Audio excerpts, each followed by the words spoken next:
Hello, I'm Isaac Hayes III, founder and CEO of Fanbase. Listen to what I'm about to tell you. The window to invest in Fanbase is closing. We've raised over $10.6 million of our $17 million goal. That means there's room for less than 6,370 people to invest in Fanbase for the average amount. The minimum to invest in Fanbase right now is $399. That makes you an owner in Fanbase today. Go to startengine.com/fanbase to invest. Why? Because current social apps have taken advantage of users for far too long, with content suppression, shadow banning, harmful racist content, and no real tools for monetization and equity. Fanbase has over 1.4 million users and counting, allowing anyone to reach all their following and monetize their content from day one. Social media is the new TV, and whoever owns the apps that distribute that content have the opportunity to own potential billion-dollar companies. While big platforms with uncertain futures are failing to serve their users, Fanbase is stepping up to fill the gap. Don't wait until it's too late. Invest now, invest for yourself and your future. Go to startengine.com/fanbase and own the next generation of social media.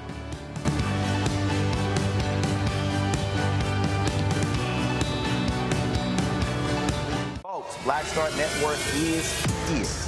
Hold no punches! I'm real revolutionary right now. Black power. Support this man, Black Media. He makes sure that our stories are told.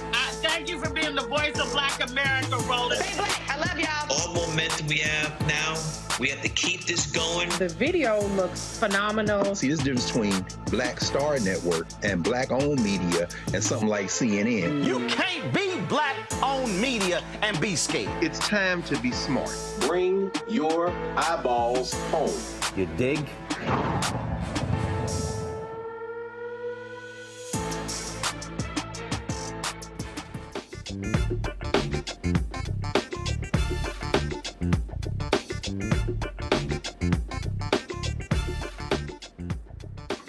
All right, it is Monday, May 19, 2025, and I'm Candace Kelly sitting in for Roland Martin. Here is what's coming up on Roland Martin Unfiltered, streaming live on the Black Star Network. The Diddy trial just took a jaw-dropping turn. A former Danity Kane member hit the stand with explosive testimony about shocking abuse and threats. I was on the ground, and we have the latest with what happened inside of the courtroom. Voting rights are under attack. Louisiana's new voter ID law is sparking outrage. Critics say it's built to suppress, not protect. Danielle Lang from TE Campaign Legal Center will explain. And President Biden's cancer diagnosis is hitting home, especially for Black men. We're talking with a top urologist about what metastatic prostate cancer means and why it is a major wake-up call for our health. Plus, deadly tornadoes rip through the Midwest, devastating communities in Missouri. Former St. Louis Mayor Tishaura Jones joins us live to talk about the damage, the response, and what recovery looks like. It's time to bring the funk on Roland Martin Unfiltered, streaming live on the Black Star Network. Let's go. He's got it. Whatever the miss, he's on it. Whatever it is, he's got the scoop, the fact, the find. And when it breaks, he's right on time and it's rolling. Best believe he's knowing. Putting it down from sports to news to politics. With entertainment just for kicks, he's rolling. It's on go, roll, y'all. It's Roland Martin.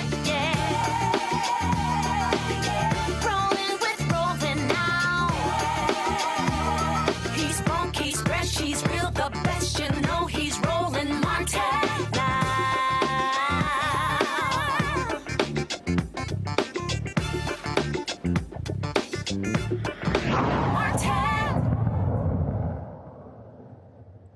All right, folks, a powerful storm in St. Louis has caused $1 billion in damages. The storm hit more than 4,400 buildings. At the height of the storm, over 100,000 residents lost power. 5 people have been confirmed dead, and dozens more were hospitalized with injuries. As of noon this past Sunday, some 36,000 customers were still without electricity. Despite 1,900 workers on the ground, restoring power has been a huge challenge, with nearly 300 power poles down. Joining us now is the former mayor of St. Louis, Missouri, Tishaura Jones. Thank you so much for being with us tonight. Thank you for having me. So can you describe a little bit about what's going on the ground right now? What does it look like to you when you hit the streets? Yes, so I have been out in community for the last 3 days since the storm hit. My neighborhood, it took a direct hit as well. I've been out without power up until last night, and there are still hundreds or thousands of people still without power. And what I have seen as I drive around the community and as I am helping people dig out of this horrendous storm is that we still need more help and that the need is vast. And so the city is doing its coordination with other departments regionally and nationally. And where I have chosen to focus my efforts as the former mayor of this city is trying to make sure that no one falls through the cracks and what are those gap services that we can provide. So I have been working with Action St. Louis on the ground as we do resource distribution, as we raise money to help people get through this, because we know that most of the storm hit majority Black and brown communities, actually majority Black communities. And a lot of those communities are not going to have the resources they need to recover after this tornado. So what are you expecting something in terms of what the president can do and those with the executive powers can do at this time? What is that looking like? Well, we had a tornado back in March, and President Trump still has not issued an emergency declaration from that. So, we don't expect him to act with urgency to issue an emergency declaration for this storm. So we have to mobilize and organize and make sure that we have our communities back. And that's exactly why why I'm coming on here tonight, to let people know how they can help the Black community in St. Louis recover from this deadly tornado. All right, let's talk about that a little bit more. What can people do? You said that that you already have a couple of thousand people on the ground. That is not enough. But what can people who are watching tonight do for your community? Well, first and foremost, they can contribute to Action St. Louis, and I will send you a link where people can contribute to Action St. Louis, and they are providing direct resources to communities. So we are collecting all sorts of supplies, cleaning supplies, construction supplies, plywood, wheelbarrows, whatever we can get our hands on to make sure, and then deploy that out into the community. We're working with AmeriCorps to make sure that we can put together a database of people that still need help, and then we will continue to call on our people who have expertise in construction to help rebuild roofs, to help tarp roofs. So we are boots on the ground, making sure that we are that no one falls through the cracks. And so we have been stationed at a local YMCA. If people are familiar with St. Louis, the O'Fallon Park YMCA, on a daily basis, just to make sure that that there is somewhere that people can come and let us know what they need. And then we will also deploy the resources within those communities. And what are you finding are the needs that residents are coming to you the most? What are people saying on the ground when you talk to them? Well, a lot of people are still without power, and we realize that our utilities are working around the clock to restore power. The biggest need is repairs to homes, and what happens when you don't have access to power. So our seniors, our disabled, will also need housing as we continue, as we try to rebuild their apartments, their homes. You know, in the Black community, and especially in St. Louis, we have old housing stock, an old, beautiful housing stock, 4 sides brick, 3 layers of brick in some of these homes. And so bricks are everywhere on the ground. And so we are picking up and salvaging what we can, but it also makes rebuilding very, very difficult and very expensive. So we are trying to make sure that we can shore up the homes where we can. Again, there are other storms that are expected later on in the week. And so just making sure that people have what they need to ride this out. And then we'll also pivot to talk about other financial resources that we can raise money for to help them survive or recover from this storm. And what is your advice to people in your community? Because as you said, you just did not recover yet from the past storm. Now we are in a situation where more storms could potentially be coming. What do you tell your residents, your community, in terms of preparing for what is possibly to come? What I'm telling everybody is to make sure that you have some people who will have your back, and so you're not taken advantage of. We hope that everyone has insurance, but we realize that many may not and may need help rebuilding their homes. And in some cases, those homes may not be able to be rebuilt. We are talking about a community that has been neglected for at least 70 plus years. And so rebuilding is going to be very difficult, but we want to be a part of the solution and provide as many resources as necessary. And that's why we are asking people everywhere across the country to donate to Action St. Louis. That way we know that resources will get directly to the people in need that need it most.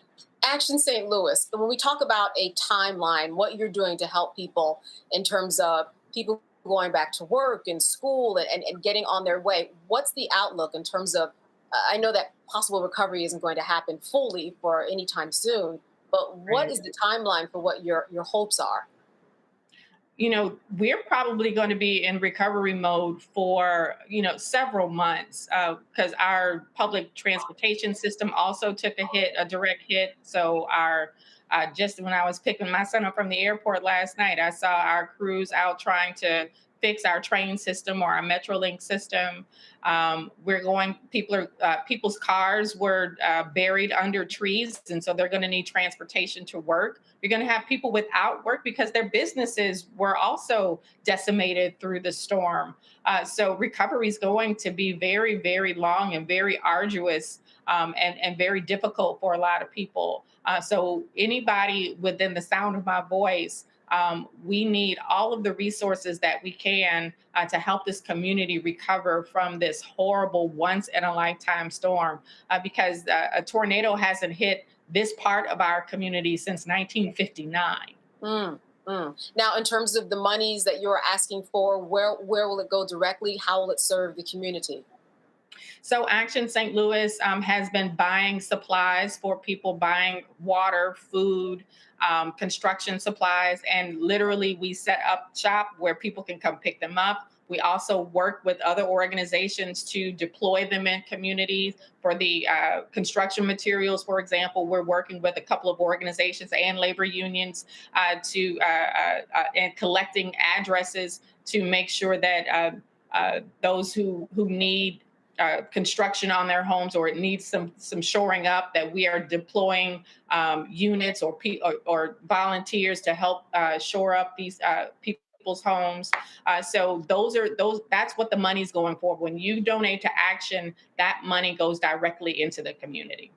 I know that people can lose hope during these times. What is the sense from the people that you're talking about their outlook, how they're feeling about St. Louis, Missouri, especially when more storms could potentially be coming?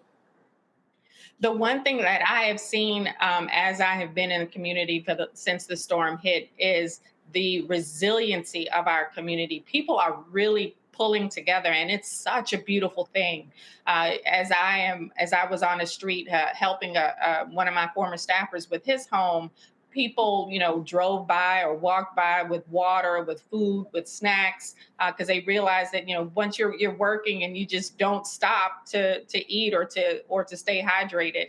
So our community is really coming together, and it's such a beautiful thing. And also, what I want people to know is that we will rebuild. We are a resilient community, and we are coming together during this storm to help each other, to help our neighbors, to help our friends and family. So I am very, very hopeful that we will rebuild our community after this horrible storm, because we are going to come together and roll our sleeves up and help our neighbors and friends rebuild. All right, Tishaura, I want you to one more time just mention how people can give you donations in order to help your community before we leave tonight. So Action St. Louis is a nonprofit, and you can find them on ActBlue. So if you go to actblue.com, you can search for Action St. Louis for their 501c3. They're a nonprofit, and donate there. And we will welcome any size donation from $1 to whatever you can afford. We realize that these are tough times for everybody, but we are asking people to keep us in your prayers, but also if they can help us out, help us recover, and help our community recover, we would greatly appreciate it. All right, Tishaura Jones, the former mayor of St. Louis, Missouri, thank you for letting us know. Our hopes and prayers are with you, and I'm certain that people will donate to help you in what's to come. Thank you again. Good to see you. Yeah, thank you. God bless. All right, folks, we're going to be back after break, so stay with us. We've got the latest on all of the headlines that you want to hear about, including that Sean Combs trial. Stay with us. This week on A Balanced Life, we are getting real about mother wounds. While May is the month that we shower mom with love, for some people, this time of year is a stark reminder of fractured relationships and feelings of abandonment. In this episode, we will be uncovering the trauma of mother wounds and sharing tips on how we can begin to heal them. What we don't talk enough about in our community is giving ourselves permission to even heal. That's all next on A Balanced Life here on Black Star Network. Hey, what's up? Geek Tony in the place to be. Got Cake Touch at Mama's University, creator and executive producer of Fat Tuesdays, an air hip-hop comedy. But right now, I'm rolling with Roland Martin, unfiltered, uncut, unplugged, and undamn believable. You hear me?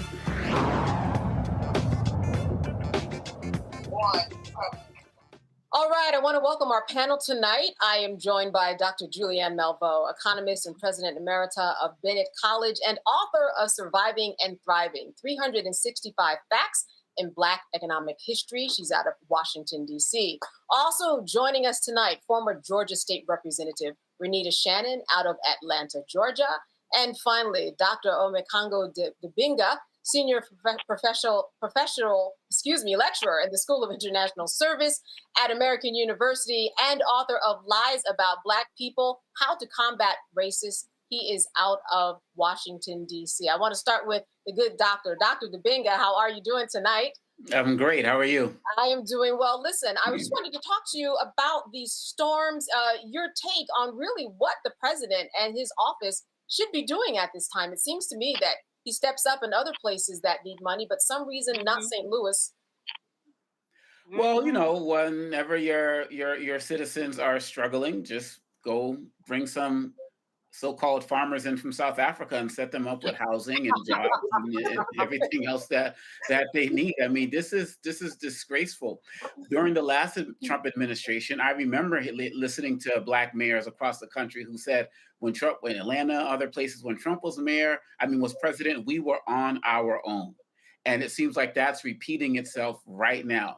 And one of the things I'm wondering also is with the firings that they're doing in places like NOAA and the like, they're getting rid of overnight forecasters and, where there's signs of a hurricane that were coming that were missed because of what they were doing with Elon Musk's department, that maybe some people could have got early warning signs and maybe evacuated and the like. So on some levels, their ignorance and budget cuts are making these storms worse. And then the people are not getting help on the other side of it. And it's also sad that, to be quite honest, like I've heard stories about the hurricanes and the like, but I haven't seen this on any other network.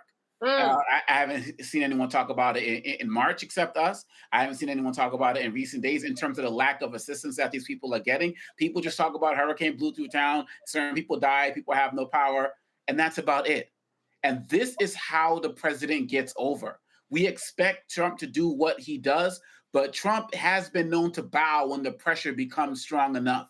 And if people aren't reporting on these things, then there can't be any pressure. And so people need to get this word out. We need to spread that website to help people get the funds. But this is going to be the case for the next 4 years. How do I know that? Because it was the case for the last 4 years. There's nobody coming to save us but us. It's tragic. More attention needs to be drawn to it. And his hands need to be forced in order to help serve our people. We can't just give up, but we have to call it out.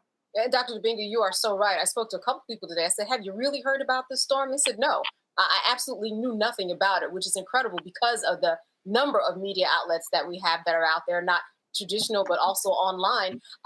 Representative Shannon, I wanted to ask you this about the responsibility of the politicians to jump in here. I haven't heard a lot about that either. Yeah, sure. I mean, obviously, it's the responsibility of the elected officials to help lead folks through traumatic events and through events like this that really, rock the foundation of the residents that live in the places that have voted for them, their constituents, essentially.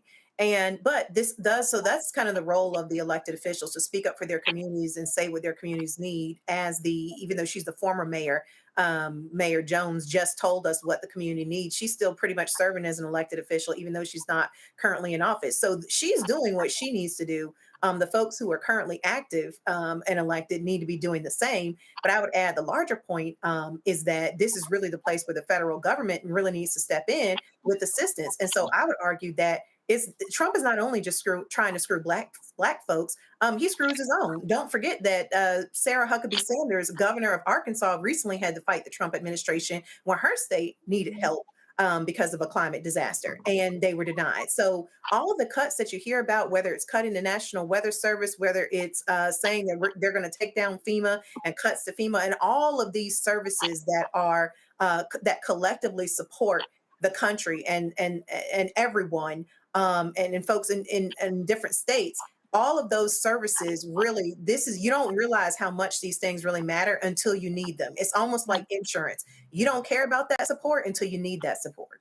Dr. Malveaux, I'm sure no surprise to you. He's taking FEMA apart, and FEMA would be the agency that would respond from this. So as Renita has said, you don't know what you need until you don't need it. People don't know that we need FEMA until FEMA is there. I was in Grenada over the weekend celebrating Malcolm X's mother. And I was with a brother, Mike Rogers, who's a big corporate deal in St. Louis. And he was spending most of his time, he's supposed to be with us, on the phone trying to figure out what was going on. And one of the things one of the other brothers said is, this isn't on the internet. Most of us get our news these days through, CNN, PBS, This is not a big deal for those people who choose to ignore it. So while I'm not holding all media responsible, I'm wondering where your lens goes and why. And why that lens does not go to predominantly Black communities. Renita's right. It's not that, this is not a racial thing, but basically the lens shifts.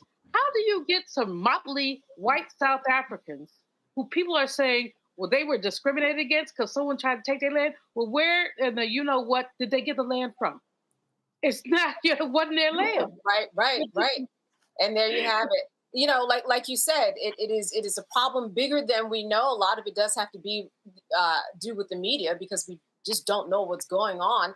And our algorithms don't take us to these types of stories. I'm certain that a lot of people will donate to the cause. All right, the people, I want to move on. I want to talk about Sean Combs because today began the second week of testimony in the Sean Combs sex trafficking trial. Former Danity Kane member Dawn Richare was back on the stand facing defense attorneys who questioned her credibility, citing inconsistencies in her statements and her continued work with Combs after the alleged incident that she talked about. Richare sued Combs last year, accusing him of groping, assaulting, and imprisoning her and threatening her life when she defended Ventura. She also sued for unpaid wages. What also came out on Friday on Richare's first day of testifying was that Combs's lawyers filed to have her lawsuit dismissed. Finally, on the witness stand today was Cassie Ventura's former best friend, Carrie Morgan. She described instances of being allegedly abused by Combs. Dr. Malveaux, I want to start with you. I know your feelings about this trial.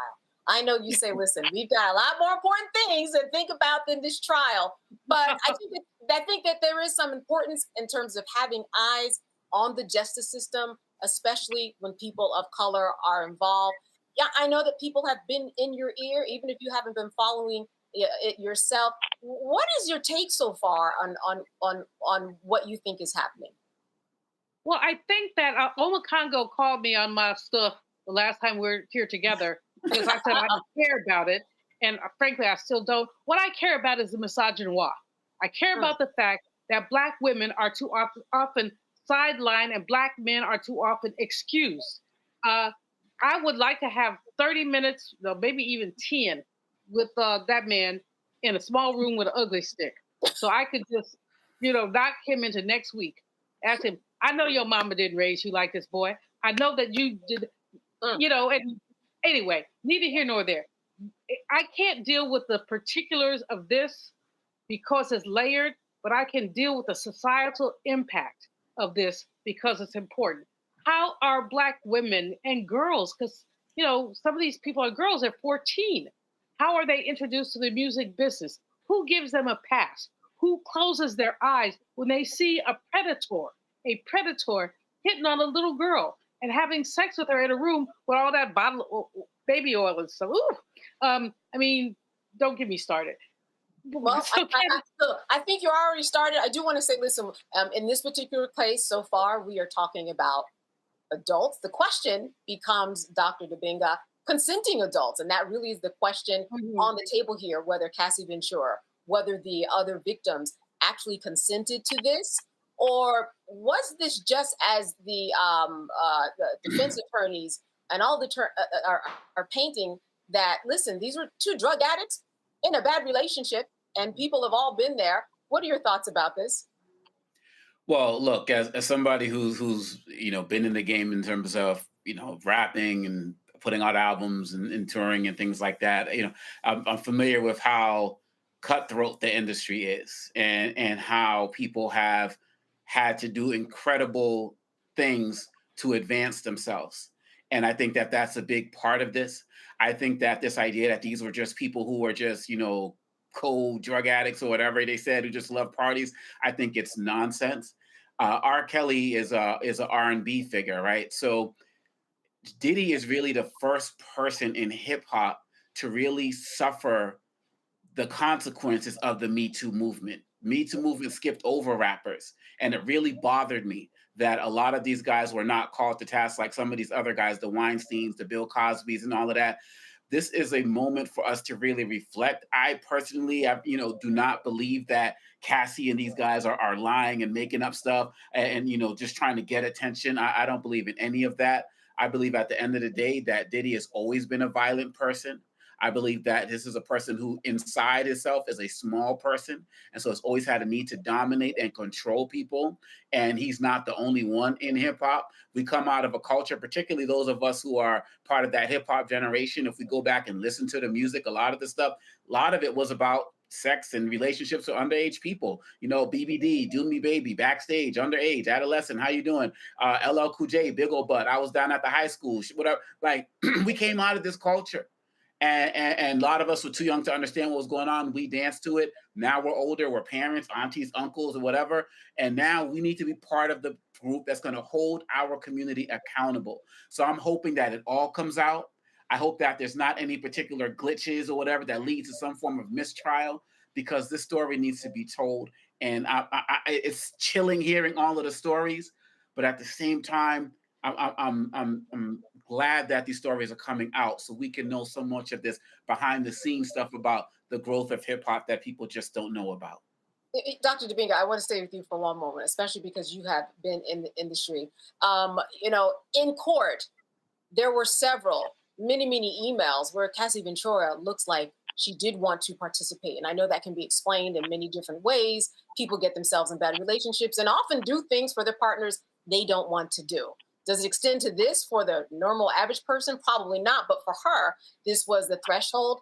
And of course, there were times where she said she was abused. I'm just wondering, if you were on that jury, would that make a difference to you that there were, in fact, some texts where she said, hey, I am ready for a freak off and I love you? Or she was doing drugs on her own, or she would call male escorts after they left on her own. All of that did come out from her own mouth. And I'm wondering just how you feel about, especially, again, being part of the industry. Well, look, people have to understand. I mean, look at the age difference between, Cassie and Diddy. Look at her career trajectory as it relates to their relationship. And I hope that the people who are prosecuting Diddy are doing a good job. I haven't watched every ounce of the trial, are doing a good job of helping people understand the pressures that a lot of these young women particularly go through to be part of the industry. And so my hope is that these people on the jury will look at the scale. My hope of what he did versus what she may have done afterwards. I hope that they will have people who are trauma and abuse experts who can speak about things like Stockholm Syndrome and how people may feel attached, to their captor. I'm somebody who's also worked internationally in the field of sex trafficking. And so I understand what it's like for somebody to feel like, and people say, well, she was a singer, she was famous. It doesn't matter. I know exactly, I've seen what it's like for people to feel like they have to be under the thumb of somebody, even when that person is not around. And so regardless of what she may have done here and there, there's a larger network of issues that she, as far as I can tell, was a victim to. And so I'm hoping that the jury can indeed see through that, but it's up to the prosecution to make sure that that is happening. Representative Shannon, before I get to you, I just wanted to share with folks that, going into the courtroom and seeing Sean Combs all gray. I mean, the pictures and the sketches that you see, they are a fair representative. I say that it's actually slightly worse in person. All gray, probably lost about 20 pounds with his glasses. At times he reads the Bible. He's, gives thanks to everybody who was in there, and he watches everything and he takes notes. The public is overnight there at 3 p.m., 6 p.m. lining up, especially during the time of Cassie. Today, it wasn't that bad. But there's just a lot of talk in the courtroom, outside of it rather, about, what could happen. And I think that a lot of this just has to do with who is telling the better story. And like Dr. Dominguez said, we need somebody to contextualize this, because why did she stay in this relationship for 11 years? Representative Shannon, what are people talking about in your circles? Well, I think that people are really shocked that this is really such a complex case, because it is really complicated. I think a lot of people thought that this was going to be a case very similar to the R. Kelly case, where it was almost pretty clear what was happening, that he was, keeping folks, holding folks hostage for the purpose of sex. and making people do things completely against their will almost the entire time. This case has become very complex because through testimony, we do know that Cassie said that in the beginning, things were consensual. She did want to do these things because she did not want him to leave her. So that, I think the prosecutors have the job of basically figuring out, okay, since everybody admits that at some point this was consensual, when did it become coercion? You got to establish that timeline. I've been keeping up with the case, and what I'm seeing is that they're doing a great job of outlining these state charges. I'm seeing almost every day plenty of things where they're proving that he's guilty of state charges, but they haven't made the full link for those federal sex trafficking charges and all of that. And I think that it's becoming complicated because of the text messages where they are, showing where she said that she wanted to do some of these things. And so it's just become a very, very complicated case. But overall, I would say there's a lot that can be learned from this. I think about, how folks sort of push back on what they would call, being woke and some of the newer values that have really entered our society. And one of them is really conversations about consent. Folks will push back about, not that, consent is woke. It's like, well, consent is a thing that you understanding consent and how consent actually works is the thing that can keep you out of jail. And I think that Puff Daddy, he's seeing that right now, which is that what you may cast aside as just woke garbage or BS has nothing to do with you, is actually the thing that separates you and being in jail. Yeah. So I want to give a little insight. Today I was in court. Dawn Rashard, she took the stand. She was a former member of the band Danity Kane and was on the reality show Making the Band. I was very interested because she was a corroborating witness to say, hey, I did see Cassie be put in these dangerous situations where she was beat, she was struck, and she did make her point to some extent in terms of her being punched at a table in front of different employees and ushers, who was even out to dinner, being punched right there at the dinner table. But when Cross came, they really put a lot of holes in her story, asking about specificity. Did she see Sean Combs hitting Cassie with a frying pan, as she was making eggs one morning? And so she went back and forth. And I'm afraid that on cross, you could look at the jury, and the jury was not having it. They did not take her as a credible witness. And it was very difficult just to sit there and think, okay, wait, what was true? What wasn't true? Because she did seem to change her story. She said she answered it to all the questions to the best of her ability, but it certainly didn't come out very well. All right. Anybody want to give a final comment on this Sean Combs trial? Is that going to be you, Dr. Malvo? It can be. One of the things I think is important here, obviously, the prosecution has proven that this man is a horrible human being who hits women, who coerces people. And the question is consent. The question is, because he had all this money, so he could manipulate people. But at what point were you complicit in your own oppression? And I think that's what the jury is going to have to grapple with. I mean, did you choose to get your behind beat because you thought you were going to get a record deal? As I said, I'm an elder. I look at this bit and I shake my head. But I also say that people should not be coerced. Their livelihood should not be placed on the line, which it appears to have been done here. And those like Obakongo, who know more about the music industry than me, are better qualified to talk about it. But I would just say this stinks. I don't know if it's a federal case, but certainly it's a case of some sort. And Black folks, I was with a bunch of people, multi-generational, and I had a couple of folks say, well, did she choose to do that? We have to start looking critically at the people we lift up. If nothing else, nobody ever needs to buy another Diddy, whatever, again, record. Boy, just go find a small hole to sit in. Could be the jail, but it could be your mama's house. You said mama has a lesson. Listen, this was a federal case. I want to say that. You mentioned her record deal. She had a 10 record deal. She had one record come out of that lengthy relationship, be it personal or professional. And I want to say this before I throw the break, that I do think they have made the case that he did cross someone over state lines for the purposes of prostitution. That is the lowest charge. So in terms of the jail time he would get, it's up to 10 years. But I do think that they are actually going to say, and so far have proven, prosecution and defense, all right, we'll give that up. We are kind of conceding to that. He did cross state lines for for purposes of engaging sex and paying for that sex. All right, we're going to be keeping more up with more on that here on Roland Martin Unfiltered. And those of you who are watching, stay with us. We've got more of the headlining news after the break. We'll be right back.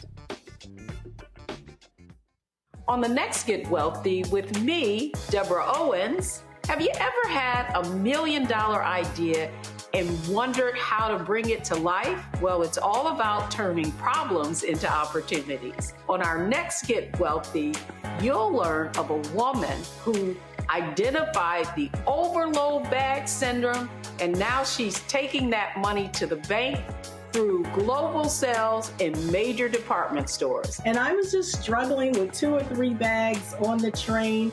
And I looked around on the train and I said, you know what? There are a lot of women that are carrying two or 3 bags. That's right here on Get Wealthy, only on Black Star Network.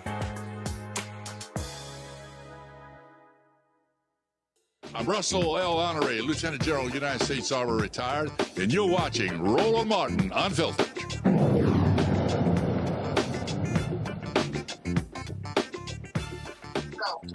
All right, Louisiana is at the center of a voting rights fight. A new lawsuit is taking aim at a controversial new state law, Senate Bill 436, that now requires proof of citizenship just to register to vote. We're talking about birth certificates, passports, other documents of proof, but the law doesn't clearly define what's acceptable or how voters are supposed to even submit it.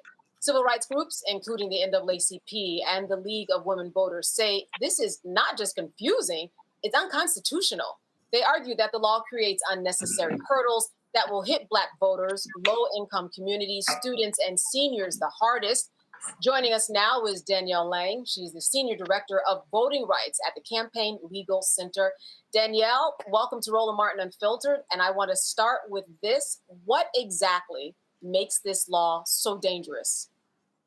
Thank you so much for having me and taking time to talk about this important case.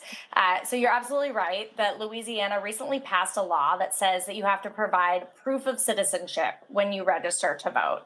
I think there are a few things that make this law so dangerous. It is essentially a copycat version of a federal bill that's being considered called the SAVE Act that has passed the House, but that has been enormously controversial because it would throw voter registration nationwide into chaos. And that's exactly what this law in Louisiana threatens to do. Voter registration is designed to be a simple process, one where you can fill out a form and get on the rolls so you can show up and vote on election day. And now there's a new law that says that anytime you register to vote, or even if you move county and you have to re-register, update your registration, you're gonna have to provide proof of citizenship. And that alone is enormously harmful. We know that when states have tried this out before, and very few have, but the ones that have, tens of thousands of folks, largely students, low-income people, people of color, are disenfranchised because the burdens and hurdles that you face in trying to provide that documentation, make it difficult to get registered to vote. But what happens here in Louisiana is that the legislature passed this law with absolutely no idea how it was going to be implemented. No rules about who is going to collect this, how they're going to collect it, what counts as proof of citizenship, whether or not a copy is acceptable. Do you have to submit it in person? Does this apply to online voter registration? Does it apply when you use the federal form? We just don't know. And that makes our clients in a very difficult position because they're trying to engage in voter registration drives. How can they do that under these circumstances? And let me just provide one example of how difficult it can be for proof of citizenship. Sure. For individual voters, especially when there are no definitions about what counts. So many married women, of course, change their name when they get married. And in order to provide proof of citizenship, your driver's license isn't going to be good enough because lots of people with immigration status other than citizenship can get driver's licenses. So you're going to need something more than a driver's license. You're going to need something like a birth certificate, likely, to provide proof of citizenship. Well, most married women, if they are if they've changed their name, their birth certificate name is obviously not going to match the name on the voter registration rolls or the name on their driver's license. So what is somebody in that circumstance supposed to do? This law makes it, impossible to know what someone like that is supposed to do. Not a well thought out law. What are your thoughts about, people don't understand that while many people we may know have their birth certificates, a lot of people just don't have them, or they were born in a time where they weren't keeping track of them, they didn't need them. If you're 90 years old and you're down and you live in Alabama, and this is someone who I know, they did not have their birth certificate. They had to find someone that knew them and had to go sign an affidavit to get the birth certificate to connect all of the dots. Some people don't even have birth certificates. That's absolutely true. So it was very common for elderly folks, especially Black elderly folks in the South, to not ever get issued a birth certificate in the first instance. But even outside of that population, think about all the people who don't have that easily accessible to them. Students are a perfect example, right? So if you're a student at LSU and you're trying to get registered to vote and you're on campus and there's a voter registration drive and you want to get registered, and then they say, oh, in order to get registered and vote, you actually have to provide your birth certificate. Most students that I've encountered in this work, their birth certificate is somewhere with their parents in some files, maybe somewhere else in the state, maybe outside of the state, and getting that in a timely fashion, getting access to copiers and scanners. This is not an easy task. Folks in Louisiana are no stranger to natural disasters. Folks lose their records in those natural disasters. Sometimes those records themselves are lost in the government offices that keep them. So there are many folks in many different circumstances that are going to have trouble providing this type of documentation. In fact, a recent study suggested that something on the order of 9 million Americans don't have this kind of documentation. Again, in Louisiana, we're not even sure what we're talking about here and what might count. And we've seen different definitions, right? So some states or some kind of the federal legislation talks about tribal IDs. Some draft legislation includes tribal IDs, some does not. So what's going to count is very unclear. There's been no guidance given by the Secretary of State. This law, my jaw nearly dropped when I read it because it's about 2 sentences long. So this is a law that's intended to kind of entirely disrupt how we do voter registration in Louisiana, turn it from a simple, fill out a form process into a kind of complicated DMV-esque, documentation policy. And yet there's nothing to the text of the law. It seems to have been, barely thought through. All right, before I go to my panel, one more question about this very vague law. What is your center going to be doing in terms of next steps in order to combat this? Yeah, so we represent, as you mentioned, the League of Women Voters, Power Coalition for Equity and Justice, the NAACP, and VOTE, the Voice of the Experienced in Louisiana. And we're working with Southern Poverty Law Center and Lawyers Committee on this litigation. And so we've filed the complaint. It's now on the state to kind of respond and explain itself, and especially explain how they're planning to implement this vague law. But we're planning on following through on all of our legal claims, both constitutional claims, but also claims under the very important National Voter Registration Act, which the Supreme Court has already said that law means that Louisiana has to accept what's called the federal form, which is a national voter registration form that does not require documentary proof of citizenship. All right, Dr. Malveaux, your question for Danielle. Lifted up the students, but I think it's also important to lift up the elders. My mom died when she was 93. She was from Mississippi. We had to get her birth certificate for something. Her name was spelled wrong. Her race was listed as collard, as in collard greens. We had a good time teasing her about being collard. So obviously some illiterate person had registered my mother's birth. And it took us almost a year to get that straight. We don't have a year with these midterm elections. What kind of emergency measures is your organization putting in so that people don't have to go to court and fight to make sure that they're eligible? Thank you so much for telling that story. It's just one of many stories that we hear about the individuals who would be affected by these kinds of laws. And so our clients are prepared to take this to court to get whatever relief is necessary for upcoming elections and to stay in this fight for exactly the reason you said. It cannot be the case that individual voters all have to go to court to prove their eligibility. It cannot be that they have to wait kind of months-long backlogs to get their birth certificate in order to be able to exercise their fundamental right to vote. All right, Dr. Dibinga, a question for Danielle. Thank you so much, Danielle, for your work and your advocacy. My question is, what are you hearing from people who may be more on the MAGA sides of things, on the Mike Johnson side of things? Is this an area of information where they're not even getting, or are they receiving it and not caring because they feel like they'll be okay? Or are they starting to move towards your coalition as well to make sure that this is something that does not affect them? Yeah, thank you so much for the question. I do think that there's a lot of misinformation out there. I think that, a big concern for myself and my organization is that the Americans don't know a lot about all the safeguards we already have in our election system.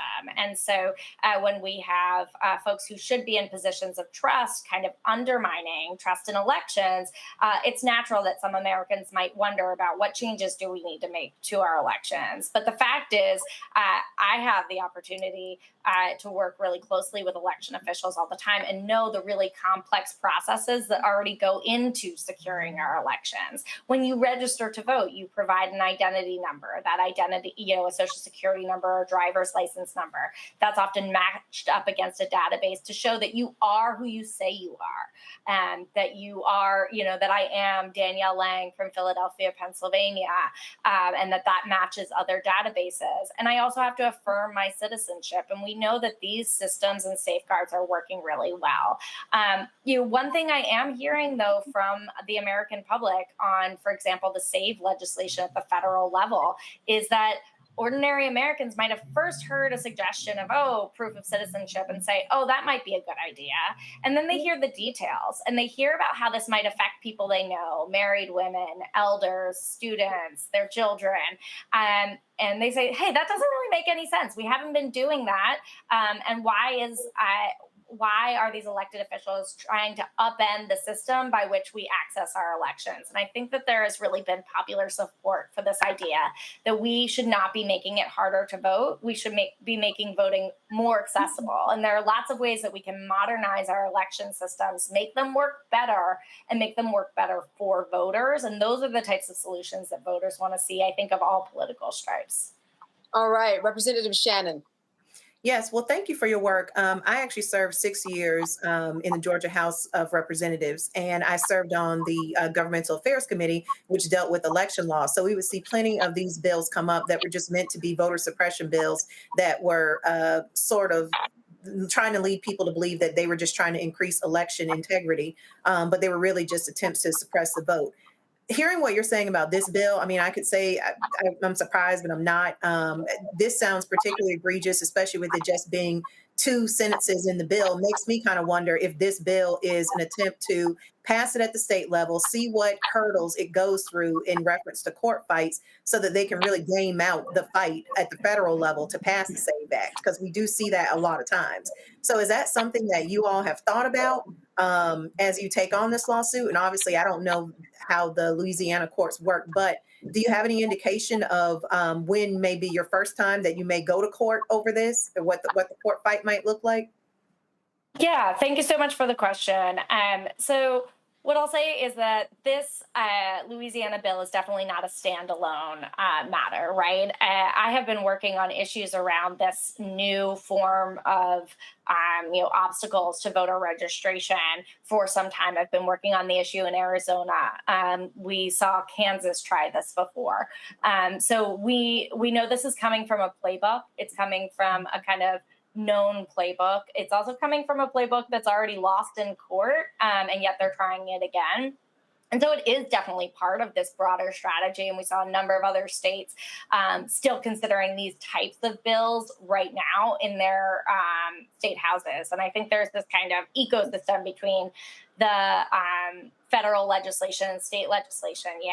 Some of it might be the state legislation feeding the federal, but it's also, by the House passing the SAVE Act, they're sending a message to state legislatures, hey, you should do this thing, even if we can't get it passed in the Senate, you should go about this at your state level. And so we're definitely thinking about this as part of a broader strategy to make it harder to vote and to make access to vote more difficult. As far as the timeline for the lawsuit, I think it's too early to tell. Like I said, in the ordinary course, after you file a complaint, the next move is kind of for the state to respond, and we'll be looking to them to do that, and looking at all of our options for the right timeline for this case. And Danielle, before we go, I want to ask you, how can people get involved in your organization, especially down in Louisiana, to fight this good fight to make sure that this voter suppression does not happen? Yeah, you can visit our website at campaignlegal.org and learn about this case and also all the other cases we have fighting for the freedom to vote across the South and across the United States. We have a very important lawsuit against an executive order issued by President Trump trying to upend various parts of our election system, including touching on this issue of documentary proof of citizenship. And I'd also encourage folks to look at the websites of our clients as well that are doing the really important on-the-ground work in Louisiana. All right, a very big law, so I'm sure more to come out of that. Danielle, thank you so much for being with us tonight. Thank you to all of you for the great questions. Thank you. All right, stay with us here on Roland Martin Unfiltered, live on the Black Star Network. We've got more headlines for you coming up right after the break.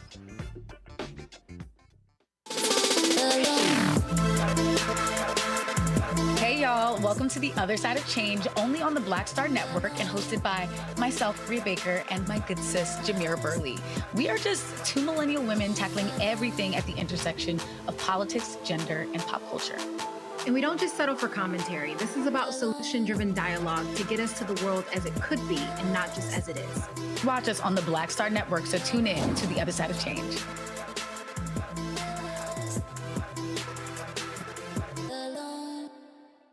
Next on The Black Table with me, Greg Carr.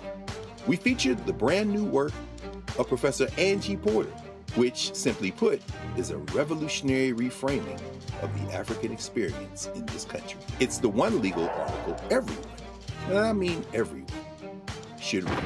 Professor Porter and Dr. Valencia Watkins, our legal roundtable team, join us to explore the paper that I guarantee is going to prompt a major aha moment in our culture. You crystallize it by saying, who are we to other people? Who are African people to others? Governance is our thing. Who are we to each other? The structures we create for ourselves, how we order the universe as African people. That's next on The Black Table, here on the Black Star Network.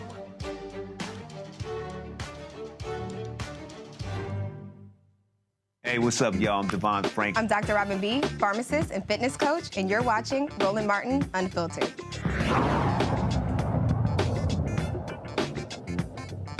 All right, Texas Congressman Al Green is trying to stop Trump, like a lot of other people, right? The longtime Democrat is once again calling for President Trump to be impeached. He filed new articles this week saying that flat out, Trump is unfit to occupy the Oval Office. You might remember Green made headlines earlier this year when he was kicked out of Trump's State of the Union. The congressman says Trump's behavior is authoritarian and dangerous, accusing him of ignoring court rulings, disrespecting the separation of powers, and acting like the rules don't apply. He is waiting for a full-blown crisis. His words, tanks rolling down the streets are not an option. Now, not everyone is on board, all right? But Green was recently censured by the House. Even some Democrats voted against him. But he says he would do it all again.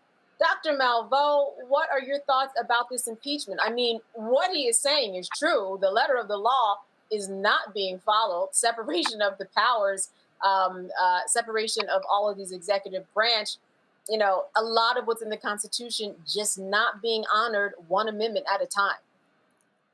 Yeah, I appreciate Reverend. Congressman Green so much for his work, for his advocacy, and for his audacity. I'm happy that he's introducing these articles of impeachment, but we have to be honest. This is a foolhardy effort. The Congress is majority Republican. They might cross a line on Medicaid. They might cross a line on substance. They're not going to cross a line on impeachment, even though they know better. They know better, but they're not going to do better. So we have to do our job, as African-American commentators, African-American activists, artists who are activists. Our job is to continue to lift the brother up. It may be a fool's errand because we know we don't have the numbers, but we can't let this nonsense go away.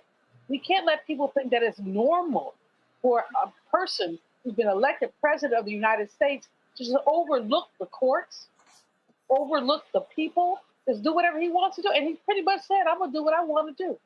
And nobody's prepared to check him. So bravo to Congressman Green for checking. So, Representative Shannon, I am hearing the same thing that Dr. Malveaux is saying. Listen, this probably won't happen. So the people have to depend on themselves, create community, do better, go out there and fight for justice on your own.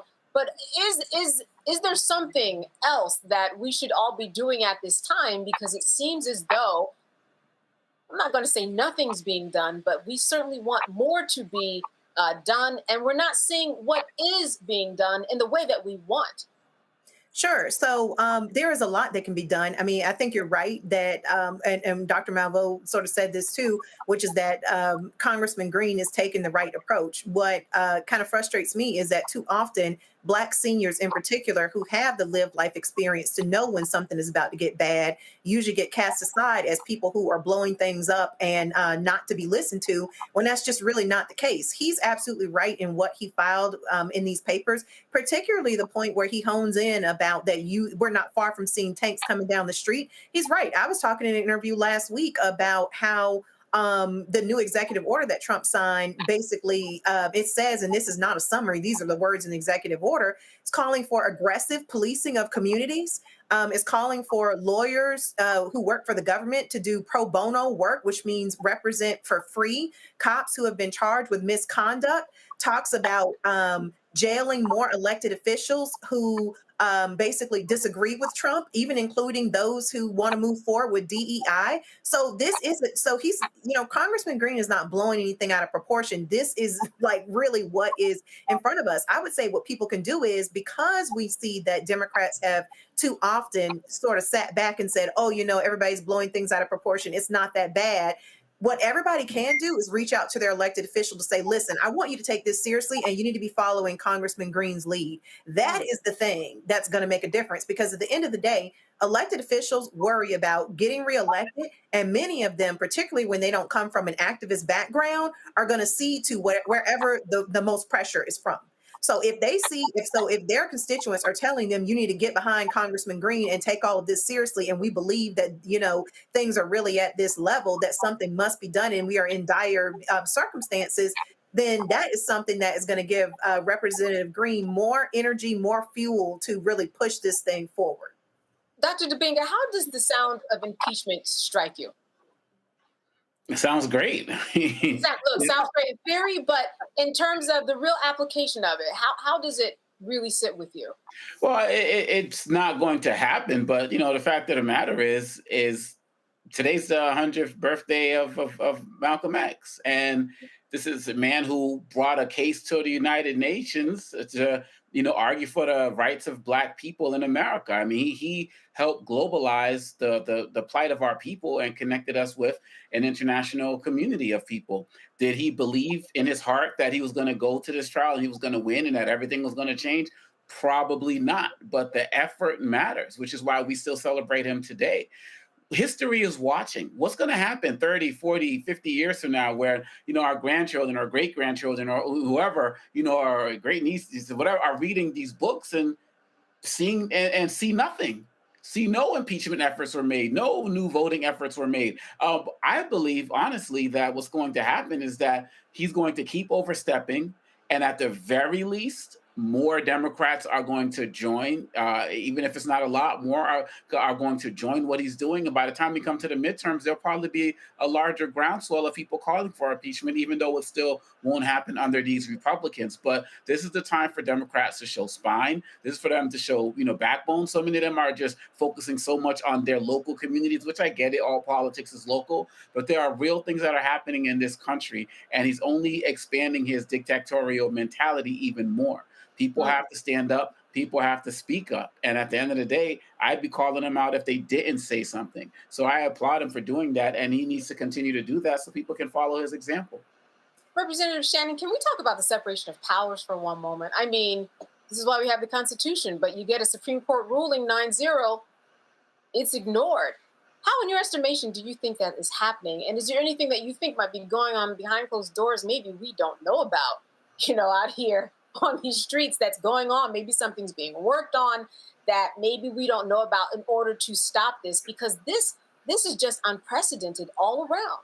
Right. So, one other comment on Representative Green, people can't disregard him. He was the one, he doesn't get enough credit for it, but he was the one who laid the foundation for impeachment the first time Trump served, and he did get impeached. He got impeached twice. And it was Representative Green who was the first person to realize the harm and say to everybody, I'm filing impeachment papers. So I wouldn't just chalk it up to, oh, this can't happen. It's a drumbeat that you have to beat. It's a conversation that you have to keep rolling, that you get more and more people to understand why you're saying what you're saying as it relates to impeachment. And, more folks than what you thought may jump on. Trump's already having problems with Republicans who are breaking ranks, even over trying to pass this budget bill. That was a fight. The first time that they tried to do it, they couldn't even get it done. Then they did get it done the second time, but hasn't cleared the Senate. So to answer your second question, I think with the separation of powers and him just ignoring the Constitution, this is literally what is the difference between having a democracy and having a dictatorship. It's very dangerous because I tell people this all the time. When you have a set of rules that people, and we know that things are not fair. There are many things, take the justice system, for example, especially as it relates to Black folks. The rules are not often followed. But when you have somebody who is president who is completely saying, I don't follow any of the rules, I am the final say so, the courts don't matter and nothing else matters, which is essentially what he's doing when he just decides to ignore court orders. What you have is, if you don't have a system that people are willing to adhere to make decisions as a society, you know what comes next? Making decisions by whoever has the most force in the streets. So I think that the issue here, and this is why Representative Green is waving the flag now to say, listen, something needs to be done, is that you don't want to wait until you have, decisions being made by force in the streets, because that is what breaks apart countries. So we don't need to wait to that point. Democrats don't need to wait to that point before they feel some urgency to do something. Now is the time to be having conversations with constituents. Now is the time for constituents to be having conversations with their elected officials, and for Democrats to be publicly getting behind Representative Green and talking about how we're in such a dangerous place. Because you may think only Democrats listen to those who are in elected office if a Democrat is speaking, but it's not true. I mean, people, even we have to listen to people that we don't agree with all day long. And sometimes people realize what you may think is a broken clock is right twice a day. You got that right. Dr. Dubinga, I want to close this segment out with you. Listen, before the president was elected, I think that there were some things, that we've been seeing, we could go through the gamut, that people thought would never happen. And I'm wondering your estimation, what are some things to come that you think could possibly happen in terms of the extreme that people need to open their eyes about and not think, oh, that just happens in some science fiction movie? Yeah, I mean, people have to be mindful of the fact that we are living in a dictatorship now. And the fact of the matter is, dictatorships across the globe, they never had everybody under the thumb of the leader. It was the people who were the dissenters. There were people who were walking around just fine in Nazi Germany, who were walking around fine in Rwanda and Congo and other places around the world. They're unaffected. But people have to understand that it's just a matter of time before it comes to you. So what I can envision happening when Representative Shannon was talking about that police order earlier, the language that he was using in there was to unleash them, right? To set them loose. And so you also see that the DNI, Gabby Tulsi Gabbard, that she's trying to have her team rework intelligence reports to get them to say what they want to say. Because once you can put out an intelligence report that's saying we're under threat, we're under invasion from any group, all the gloves are off. I mean, he's actually looking at putting out executive orders that can target nonprofits and call them terrorists. So like the Boys and Girls Club could be labeled a terrorist organization. And again, once the language is there, anything becomes possible. So I envision detention. We're already seeing that of American citizens. I'm seeing people getting expelled from their communities, from their homes. We're seeing these things happening already on a small scale. They're just going to be enlarged. And so really at the end of the day, people are going to have their incomes, targeted because he controls the IRS. Like everything that happens overseas can happen. And here's the last point I'll say. Candace, is that Trump is doing all of this and he has not fired a single shot yet. People need to be careful because when he's doing all of this now and what's happening with abductions and things of immigrants and the like, it is violent, don't get me wrong, but the bullets haven't started flying yet. And he's just setting and prime tuning it up for those things to start happening as well. People should not be surprised if we start seeing blood in the streets defying this man. All right. Certainly something that we're going to be keeping up with here on Roland Martin Unfiltered. You are watching Roland Martin Unfiltered here on the Black Star Network. Stay with us. This week on A Balanced Life, we are getting real about mother wounds. While May is the month that we shower mom with love, for some people, this time of year is a stark reminder of fractured relationships and feelings of abandonment. In this episode, we will be uncovering the trauma of mother wounds and sharing tips on how we can begin to heal them. What we don't talk enough about in our community is giving ourselves permission to even heal. That's all next on A Balanced Life here, Black Star Network.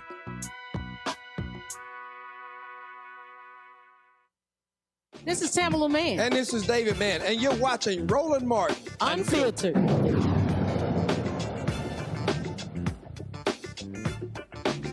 All right, now a look at President Biden's deeply personal announcement. He is battling metastatic prostate cancer, a serious diagnosis that means the cancer has spread beyond the prostate. This is the kind of news that stops you in your tracks, not because he's the president, but because so many of us know this fight all too well.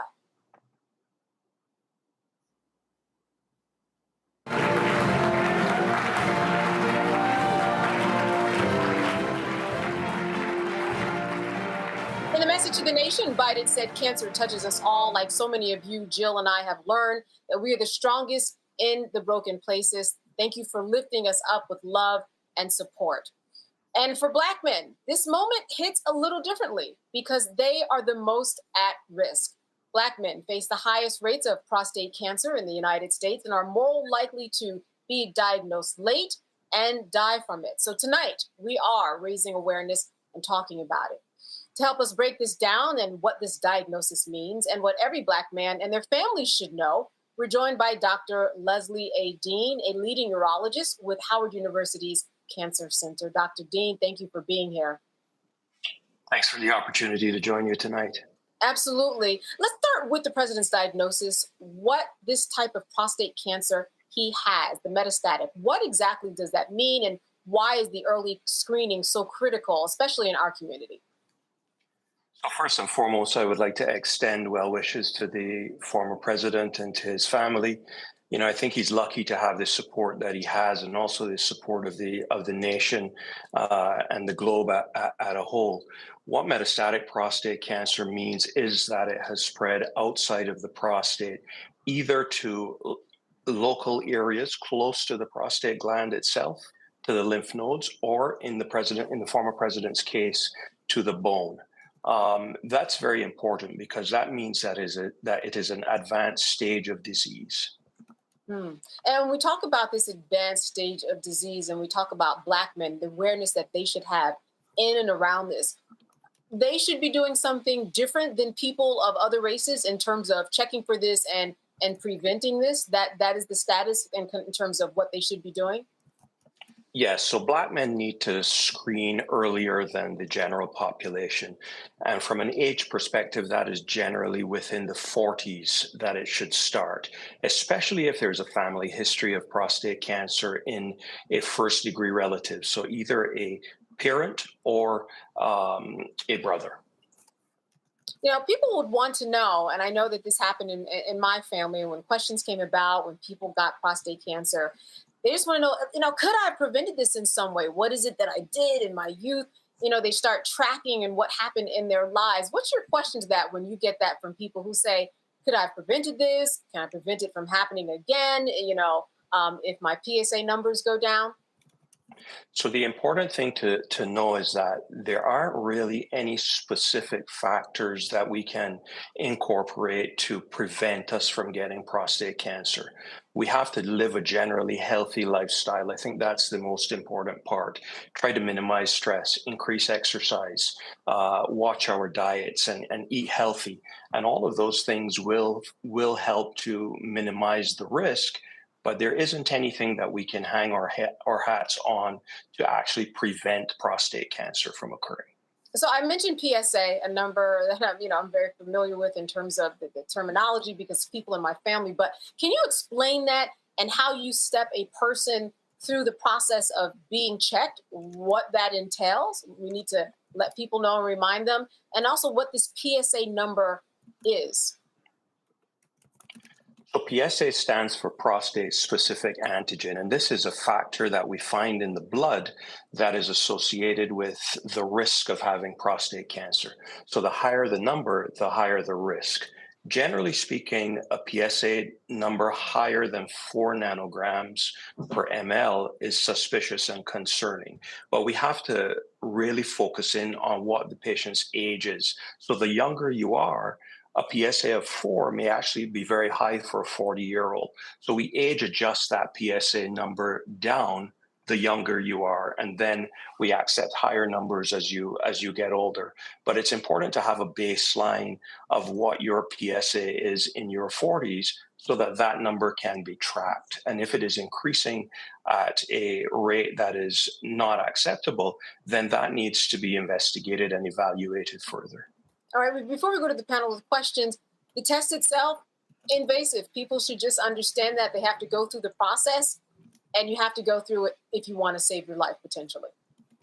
Correct. So the PSA is a simple blood test, and it takes a discussion with either your primary care physician or your urologist to understand the nuances of prostate specific antigen testing in regards to any risks that there may be from the downstream effect of the result of the test.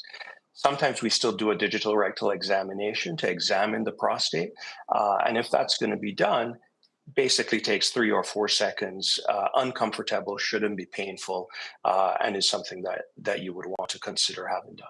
Absolutely, definitely worth it. All right, let me go to my panel. Representative Shannon, your question. Yes, thank you for being here. Just have a very specific question. I know for you mentioned before that Black men should start getting screened in their 40s, but can you be more specific as far as like what age you personally recommend? Because I know for women with getting mammograms, doctors will start telling you 38, 39, get a baseline mammogram. And then when you hit 40, it's mandatory to every year get one. So what's your recommendation to be a little more specific about when in their 40s? For Black men, I recommend starting at age 40 or as close to that as you can get. So if it's something that you hear about and you're 44, go get screened. If it's something that you've been monitoring because of a family history of prostate cancer, then go at 40 if you're in your 30s. It doesn't really make it doesn't really have a lot of impact to get tested in your 30s because it's really unusual to detect prostate cancer in men in their 30s. All right, Dr. Dubinga. Thank you so much for this information that you're providing tonight. One of the things I've heard possibly about President Biden was that because of his age, it is also possible that the doctors chose not to do a test because of whatever reasons, medical reasons I can't understand. My question is, we talk about the ages that people should start, But what about older men who are out there who may feel like, oh, I haven't had any screenings. I've been fine all of my life. Now I'm 67, 71. I don't really need to do this. Is this something that you should continually be doing yearly, basically for the rest of your life after the age of 40? So generally speaking, we tend to stop screening at about age 74. According to the American Urological Association guidelines. There are some other guidelines, for example, by the American Cancer Society and the U.S. Preventative Services Task Force that suggest stopping screening at an even younger age, at around 60, 69 or so. The issue comes when you've had a PSA done annually for the preceding 15 to 20 years, and it's been fine. And now all of a sudden you turn 74. I've found in my practice over the last 2 decades that it's very difficult to suggest to a man, we're going to stop this now, particularly to an otherwise healthy man. We generally look at this disease in terms of people having greater than a 10-year life expectancy.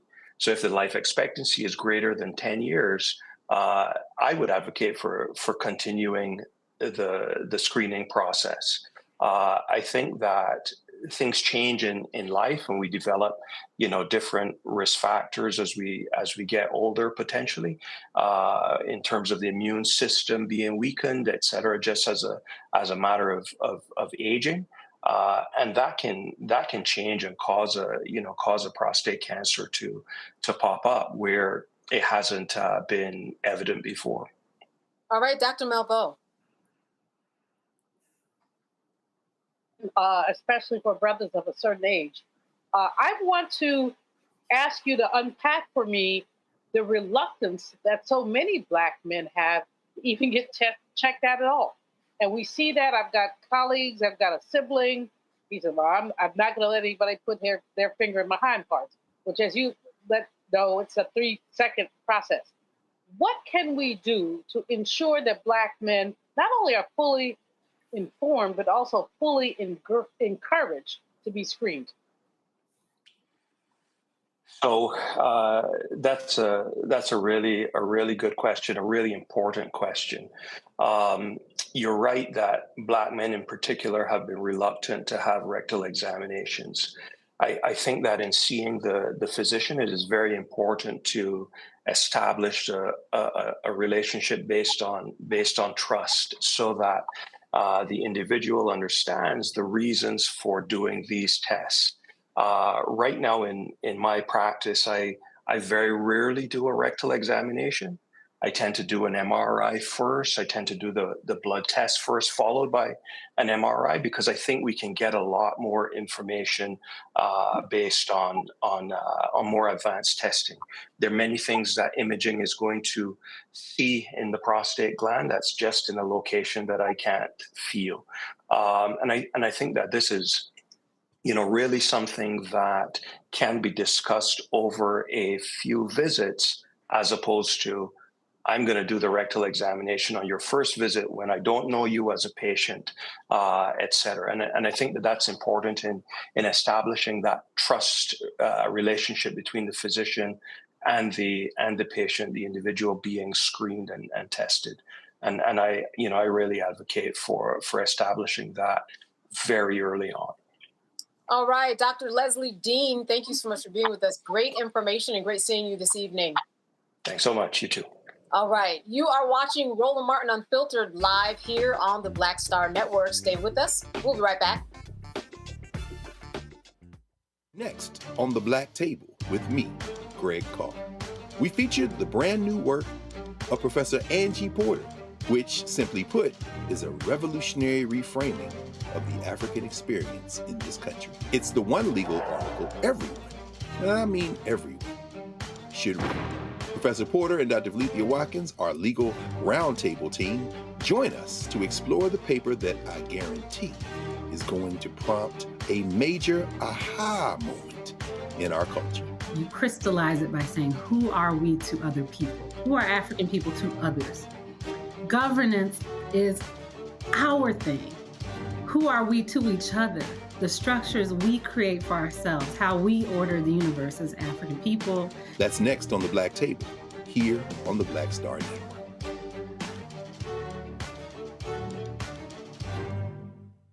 This week on A Balanced Life, we are getting real about mother wounds. While May is the month that we shower mom with love, for some people, this time of year is a stark reminder of fractured relationships and feelings of abandonment. In this episode, we will be uncovering the trauma of mother wounds and sharing tips on how we can begin to heal them. What we don't talk enough about in our community is giving ourselves permission to even heal. That's all next on A Balanced Life here, Black Star Network.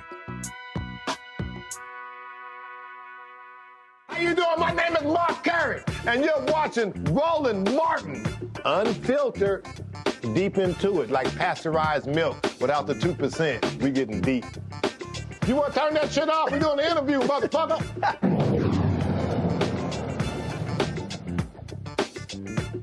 All right, Donald Trump's latest tax cut bill barely made it out of the House Budget Committee by one vote after days of Republican infighting over spending cuts and Medicaid reforms. The bill extends his 2017 tax cuts and adds new breaks for things like tips, overtime, and even car loans. But here is the catch. It could gut Medicaid, slash food assistance, and blow a $5 trillion hole in the national debt over the next decade. Some Republicans want even deeper cuts to social programs, while others are nervous about hurting vulnerable communities. House Speaker Mike Johnson is now scrambling to unify Republicans before a final vote. They're calling it the one big, beautiful bill, but critics say it's beautiful just for billionaires and not the people, not everyone. Dr. Debinga, not surprised, I'm sure, about this latest, but I can understand certainly why even Republicans are a little bit scared about the havoc that this could cause.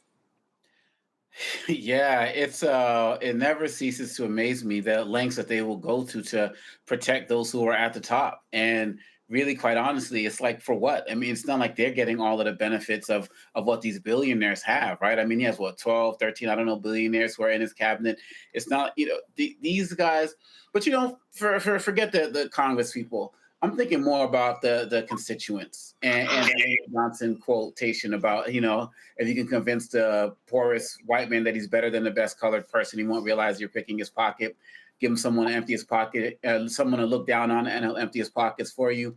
Like, how long will these guys at the bottom just tolerate this?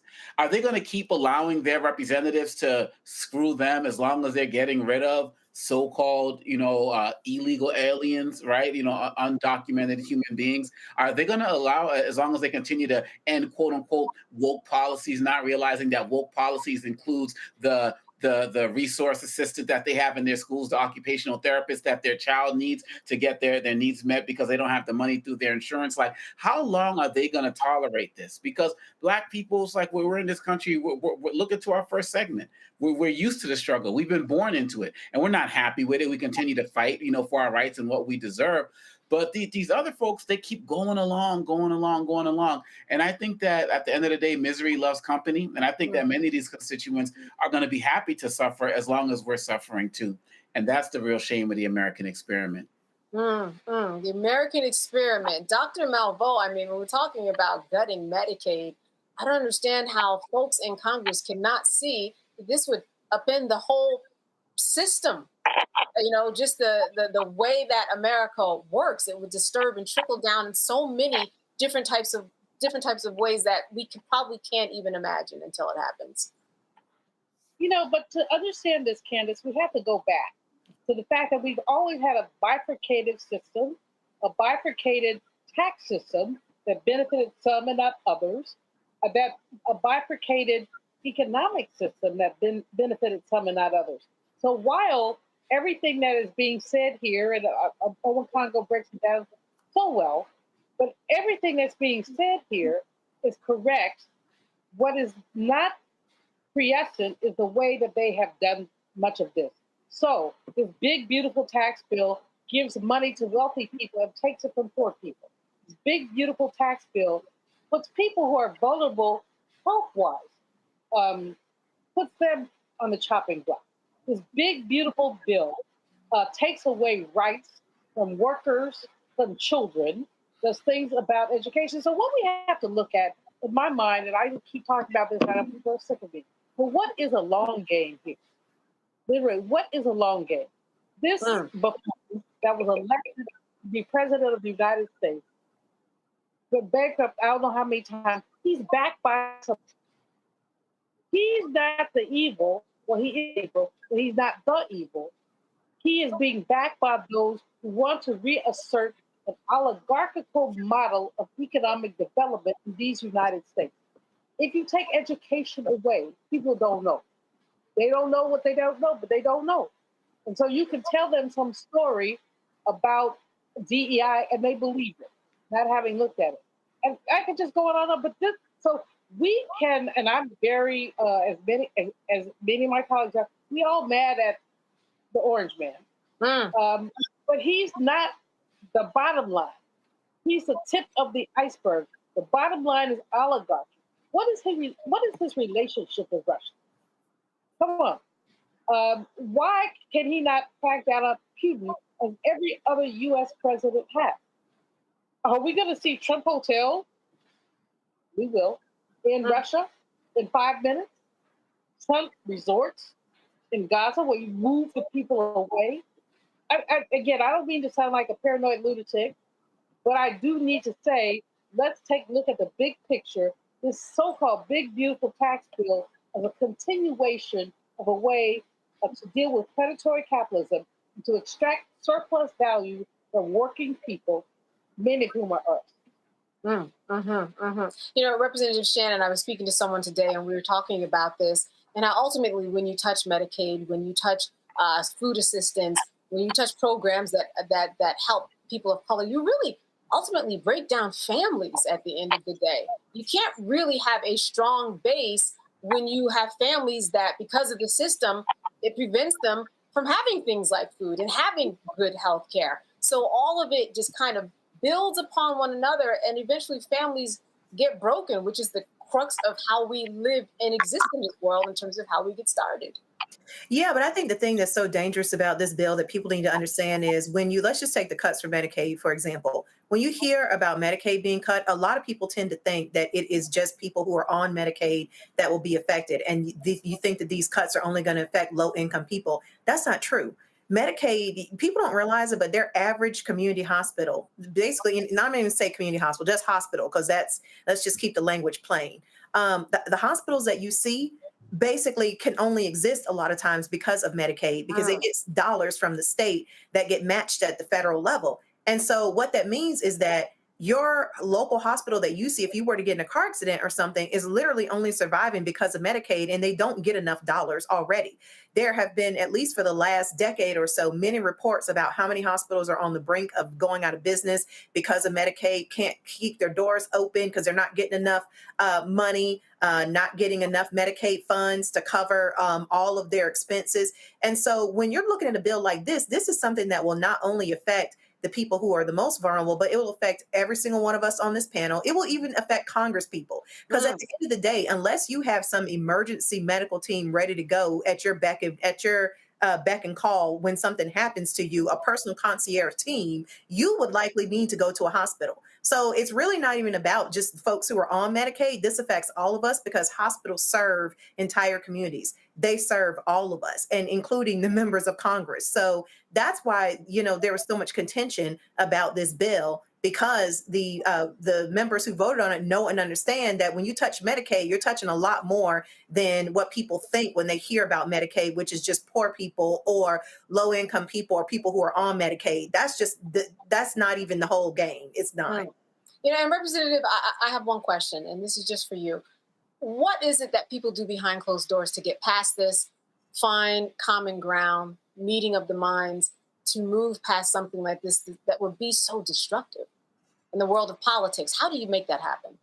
I think that it really will come down to people reaching out to their elected officials. And I know everybody's tired of hearing about reaching out to your elected officials, but but listen to this point.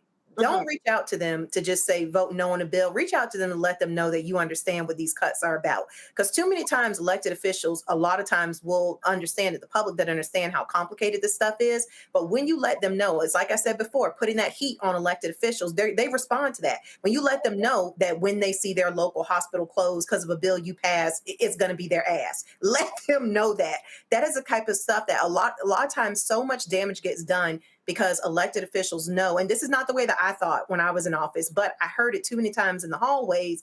Elected officials believe and know that people don't understand how all complicated this is, so they know that they can kind of use a scapegoat later to say, oh, it wasn't my actions of voting for this bill that did X, Y, Z. No, this needs to be clear, and people need to understand that they need to understand what the ramifications are, and they need to let their elected officials know in real time right now, before this advances any further, that you will be held accountable. We do understand what the ramifications are, and you're not going to be able to scapegoat it on something else. That's right. The power of the vote. All right. Thank you for that great information.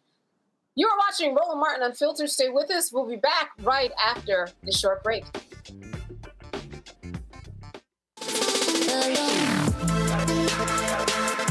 Hey y'all, welcome to The Other Side of Change, only on the Black Star Network and hosted by myself, Rhea Baker, and my good sis, Jamira Burley.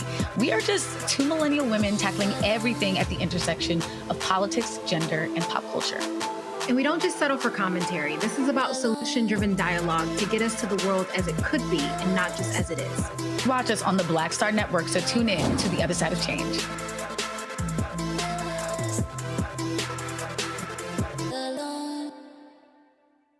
Now that Roland Martin is willing to give me the blueprint, hey, Cyrus, I need to go to Tyler Perry and get another blueprint because I need some green money. The only way I can do what I'm doing, I need to make some money. So you'll see me working with Roland. Matter of fact, it's the Roland Martin and Cheryl Underwood show. Well, should it be the Cheryl Underwood show and the Roland Martin show? Well, whatever show it's going to be, it's going to be good.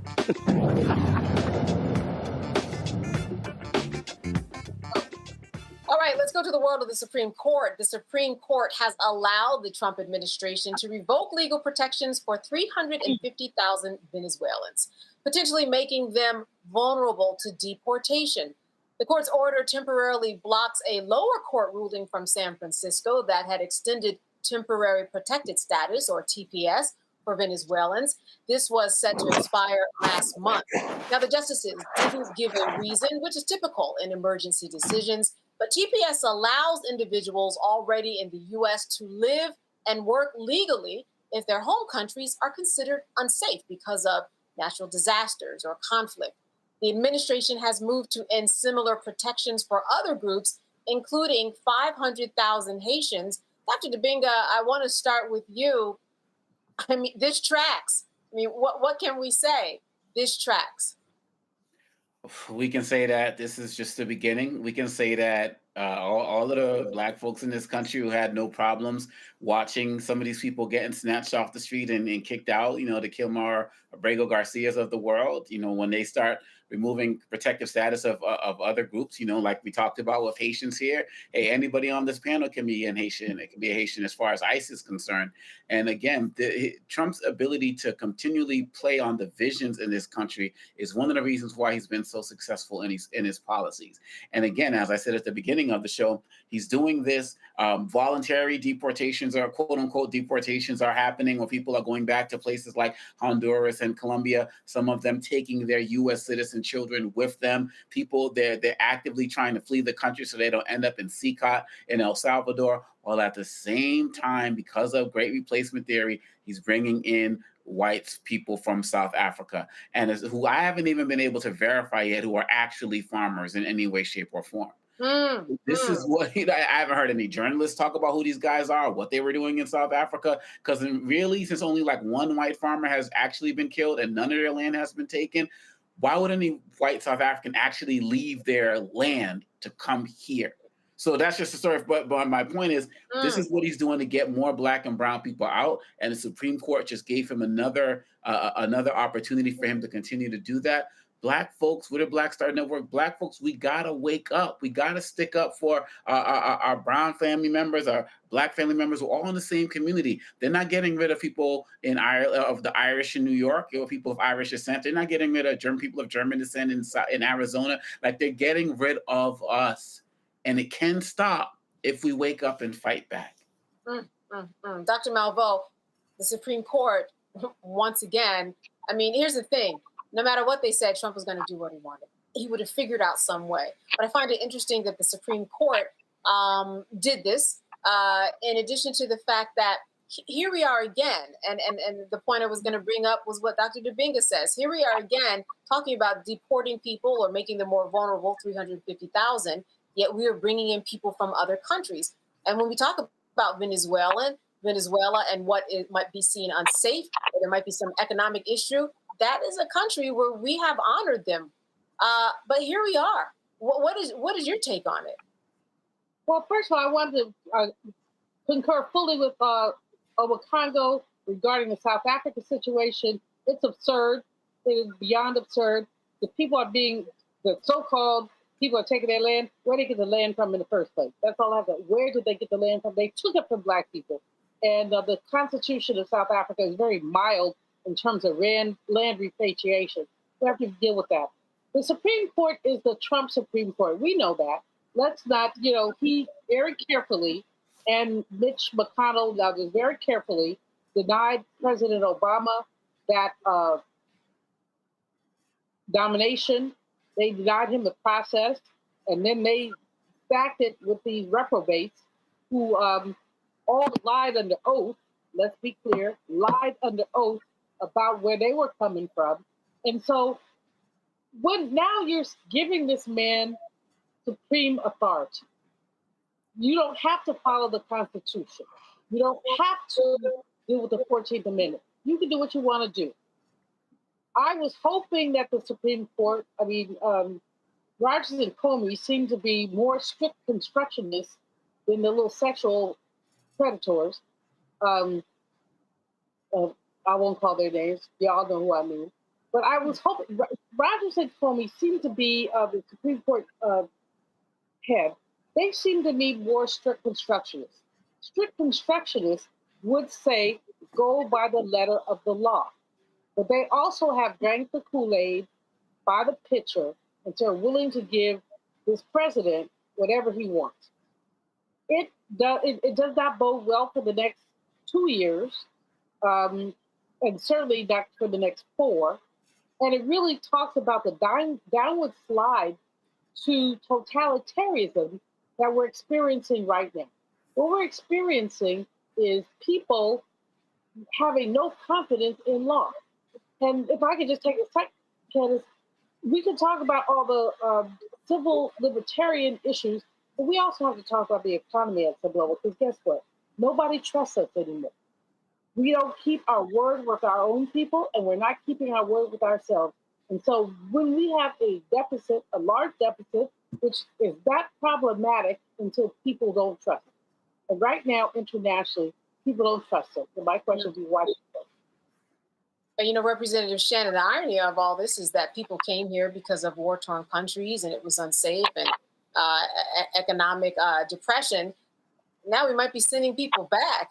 I mean, the whole point of it was to keep them safe. That's why we are in this position.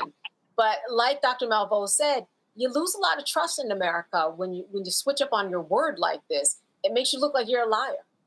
Yeah, Dr. Malveaux hit the nail on the head talking about trust in a very specific way that I'm going to kind of elaborate on. I'm not sure if this is what she meant, but this is where I want to take it, which is that what Trump is doing now, which essentially what they're doing is going and getting every single person who is not a citizen who legally showed themselves to the United States government and said, listen, I am here. I'm a refugee. I need status because I can't be in my home country. They are people who are following the letter of the law. And Trump is saying, even though you had legal status to be here, you are getting booted out. And so what that does is it goes back to trust. And it also is the reason why we have had a very tough time over the last decades or so trying to get an immigration system that will work and that will stick. Because under some presidents, you're protected. They say come out of the shadows and just show yourself and let the government know that you are here and we can get you in a process so you can have legal status. But then you get somebody like Trump elected, and because you did show yourself with the previous administration, now you're exactly who's being deported, because guess what? The government has your address. The people they're not able to find are the people who never showed themselves to the government. So that goes to breaking trust, exactly what Dr. Malveaux said. And I think that, it's also important for people to really understand what time it is, because Trump enjoyed a lot of the Latino vote. And at the time, people were saying, okay, well, he just wants to deport the people who didn't do it right and who didn't have legal status. No, now, as Ome Congo brought up, with Trump bringing in white South African immigrants, you see now that this was all about race the entire time. The only people who are getting put out of the country are Black and brown immigrants, and white immigrants are being imported in. So it definitely goes back to one of those things of like, it's like, hey, listen to Black folks who've been here forever and know what the deal is and how the stuff works. And Dr. DeBing, I'm going to close out this segment with you. This sets precedent, and the more he's able to do, the more precedent he has, and he's able to do anything that he wants, saying, well, I did it before, that's how this government is going to work. And he's not being stopped. Terrible precedent, though. The same day that the folks arrived from South Africa, a family from Afghanistan got notice that they were having their temporary protected status removed, and that they were going to have to leave the country. And a lot of these people who came here from Afghanistan come from families of men who helped the United States during what happened after 9/11. So the fact of the matter is that, look, Candace, once this man got rid of a 4-year-old cancer person, a big child of cancer who was an American citizen, all bets were off. All bets were off. And one of the things that Stephen Miller said a few weeks ago that really surprised me was that he said that he is surprised that he has not seen more lawsuits and more pushback towards everything that they're doing. And to me, that tells me that more, even though we see protests and hearing like, more Americans are comfortable with what he's doing with these racist policies than we may think. And that's the reason why he's getting away with this. If he was bringing more Asians in, or, people would, they'd be in uproar. If he was bringing more Black people in, there'd be an uproar. He's actually bringing in more white people who are going to compete. If they're farmers, they're going to be compete for farming jobs. They're going to be competing with other Americans for jobs, for housing, for schools. But people really don't care that much, because he's bringing in and helping them. And subconsciously, even some of these white liberals Dr. King talked about, right? They kind of feel like we've gone a little bit too far with the DEI and the policies of inclusion and the like. And so I think people are more low-key comfortable with this, and Trump knows this. He ran on racism. He won on racism. And so he's low-key giving what a lot of people in this country want, because if they didn't, they would be a lot louder. And so it's not only shame on Trump, but it's shame on America as well. He's just revealed us for who we are. People are telling on themselves. All right. We're certainly going to be following that story here on Roland Martin Unfiltered on the Black Star Network. Stay with us. We'll be back after a break. This week on A Balanced Life, we are getting real about mother wounds.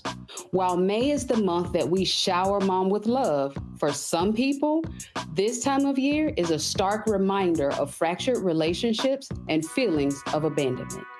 In this episode, we will be uncovering the trauma of mother wounds and sharing tips on how we can begin to heal them. What we don't talk enough about in our community is giving ourselves permission to even heal. That's all next on A Balanced Life here, Black Star Network. Hey, this is Motown recording artist Kim. You are watching Roland Martin Unfiltered.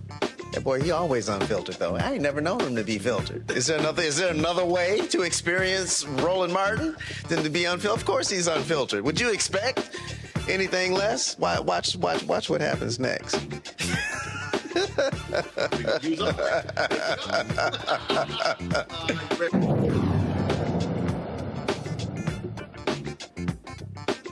All right. The MAGA-driven Congress is close to cutting much-needed programs like the Supplemental Nutrition Assistance Program, known as SNAP. Ohio Congresswoman Shontel Brown delivered an emotional plea against these proposed cuts, sharing how the program helped her family during challenging times in her childhood. As I think about this from a personal place, my mother was on food assistance when I was in school, and I think about when I grew up as a child with epilepsy, petit mal seizures, having to rely on food assistance. To this day, I hate cold cuts because I had so many bologna sandwiches growing up because that's all we could afford. Bologna sandwiches, pancakes for dinner, which I thought was a treat, but later learned that's all we could afford for dinner because we depended on food stamps. I had epilepsy, seizures. My mother was afraid to go to work because she never knew when her daughter could have a seizure. She did not drive. She was on public transportation. That was the assistance that she needed to help us survive. To help us survive. She didn't wake up wanting to be on food stamps. She didn't wake up wanting to have a daughter who had unpredictable medical conditions that prevented her from keeping a regular job. But thank God for those food stamps. Thank God for those pancakes for dinner. Thank God for those syrup sandwiches. Thank God for those toasted cheese sandwiches that we got because we received the cheese to make toasted cheese sandwiches that I grew up on because of food assistance. And now you want to take things like that away from people who need them, who depend on them, who are just trying to get by because of systemic, structural, institutional barriers that have put many people in impoverished conditions that they did not decide to be a part of, but because of the systems that we are still utilizing to oppress people are in place when we could be giving them a helping hand. But instead, we want to take money from poor people so we can give it to rich people. Make that make sense. Make it make sense. People depend on this money. Not so they can get rich, not so they can invest it, not so they can get a jet, not so they can get a yacht, so they can have a meal, so they can eat. But we want to take it away from poor people and give it to rich people. Let it sink in. That's what we're doing. We're talking about food, poor people, and hunger. The House committee voted along party lines to advance legislation to the House Budget Committee that would cut up to $300 billion from SNAP to help fund an upcoming tax and domestic policy bill. Dr. Dibinga, an impassioned speech certainly made a lot of sense. I mean, it is the system that's in place that's creating people who can't afford food in the first place.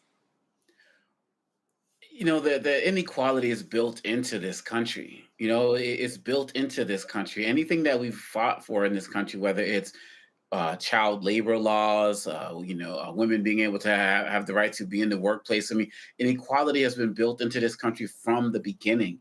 And there are too many people who have a vested interest in keeping it that way. They don't want to compete. So they want, families like how she was talking about, mother afraid to go to work because of her child potentially having a seizure. They want family, mothers not going to work because they have to raise kids. They want to make sure that people who may have various disabilities can get the services that they need. Like, they have a vested interest in keeping people down. It is evil, it's savage, it's barbaric.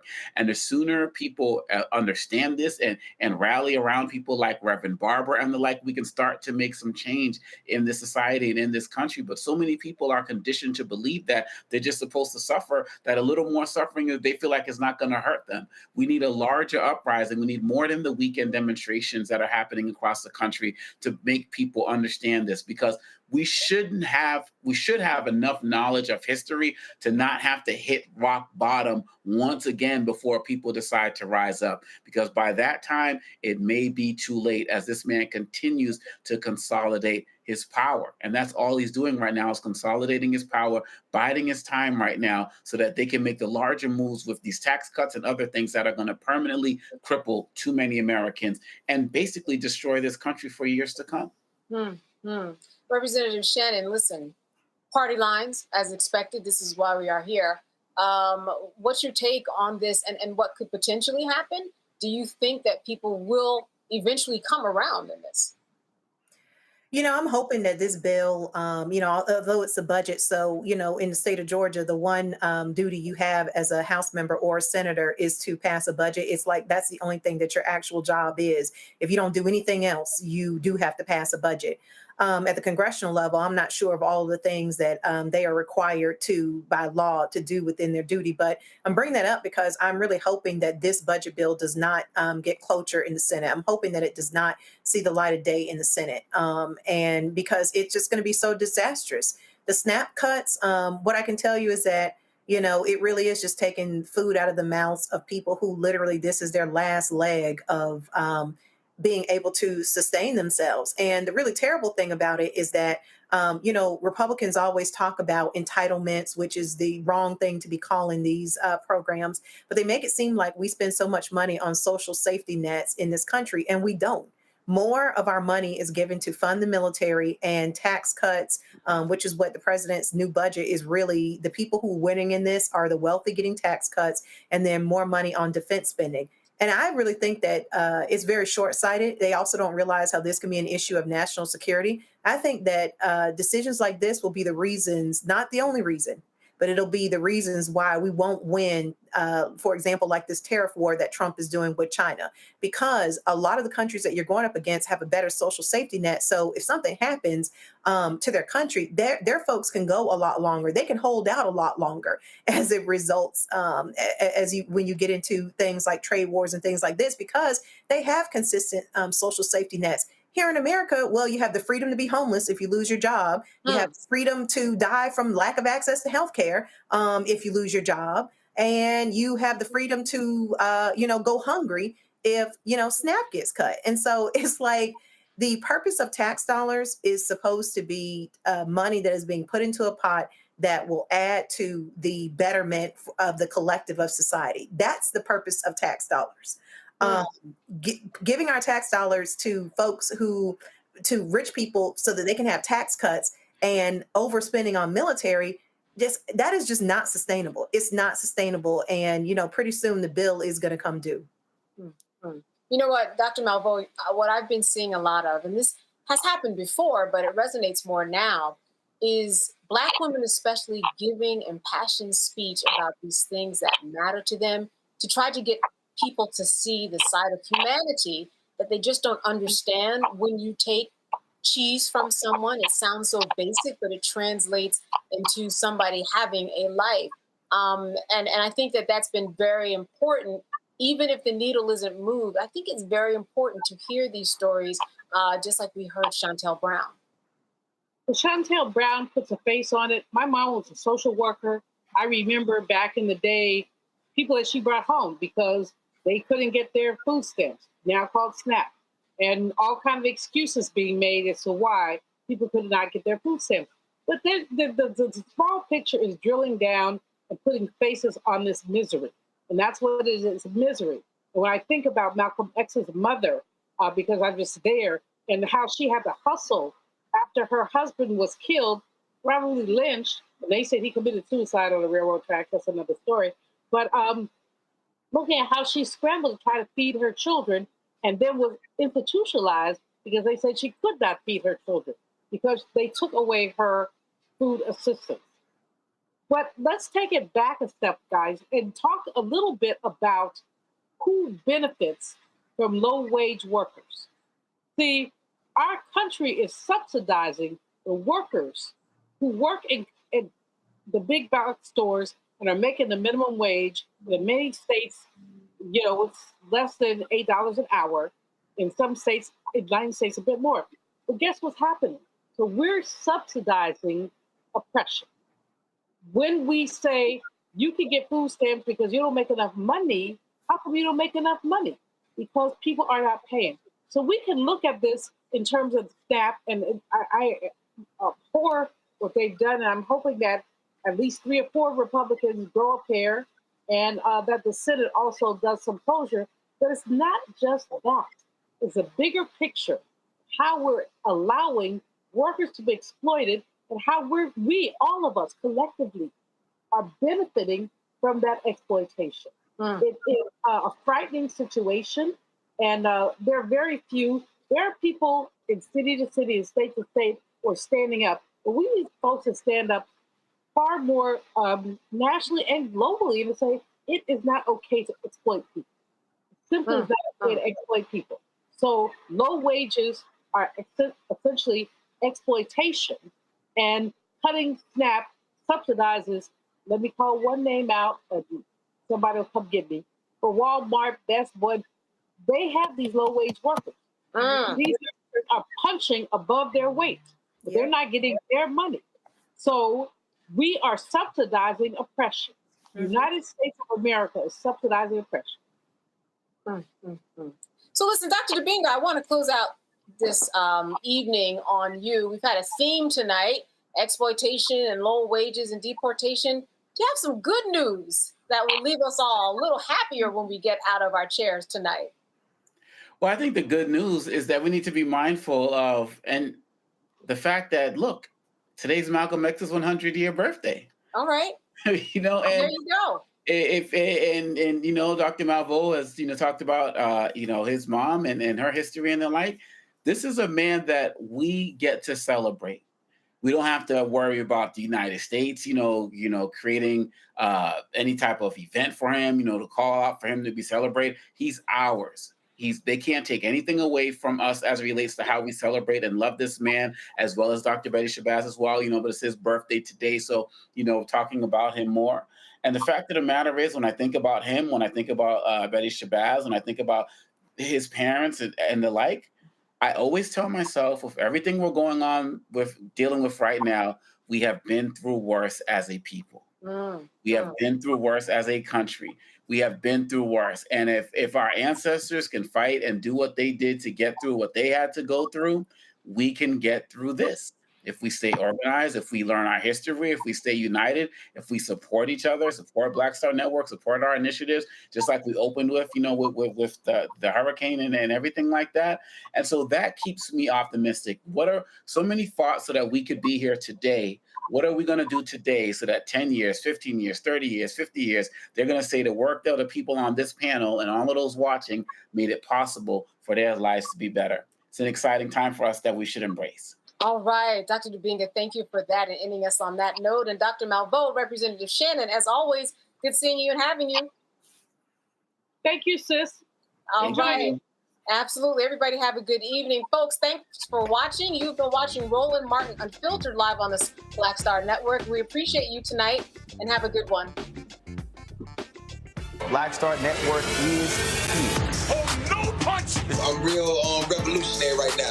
Thank you for being the voice of Black America. All momentum we have now, we have to keep this going. The video looks phenomenal. See, this difference between Black Star Network and Black-owned media and something like CNN. You can't be Black-owned media and be scared. It's time to be smart. Bring your eyeballs home. You dig?